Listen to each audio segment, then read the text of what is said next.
This is Jenny Lee and Ariel's related rates calculus tutorial. Please take a moment to read this 1995 related rates problem.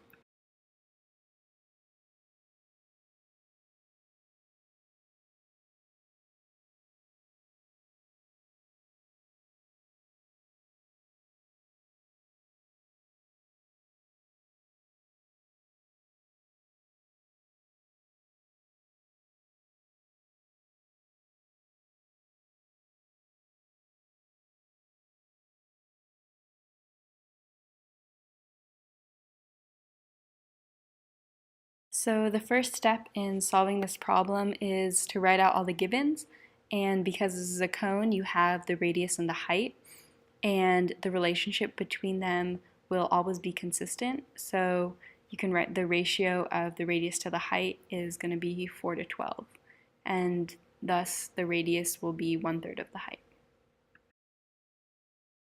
So in this first part of the problem, they're looking to find the expression for the volume of water. So we're going to use the volume equation, where volume is 1/3 of pi r squared times height. And we previously found that the ratio of the radius to the height is the radius is 1/3 of the height. So we plugged that ratio into this problem and simplified. So for this next portion, we're looking for the rate in which the volume of water is changing in relation to time. And in the original equation, we're given just the volume of water. So we would need to take the derivative of the equation in respect to time. So using the previous equation, we took the derivative, so it'd be dv dt, the change in volume over time, and we plug in one of the givens, which is the height of the water is initially 3, and then you simplify and you get the volume of water is changing at -9 pi feet cubed per minute when the height is 3.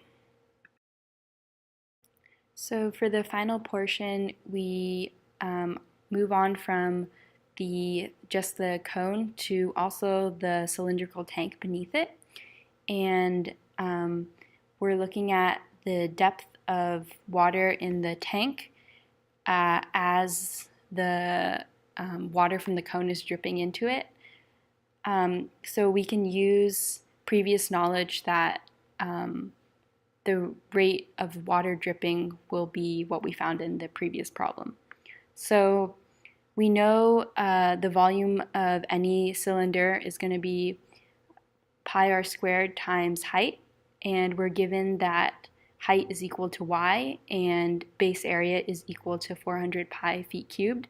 So we just use those two pieces of information to create the equation W is equal to 400 pi y. And then we need to find, because we're looking at a change in time, we again take the derivative in respect to time of both sides of the equation and isolate the variable we need, which is the change in height over time, dy dt, and we simplify to get 9/400 feet per minute.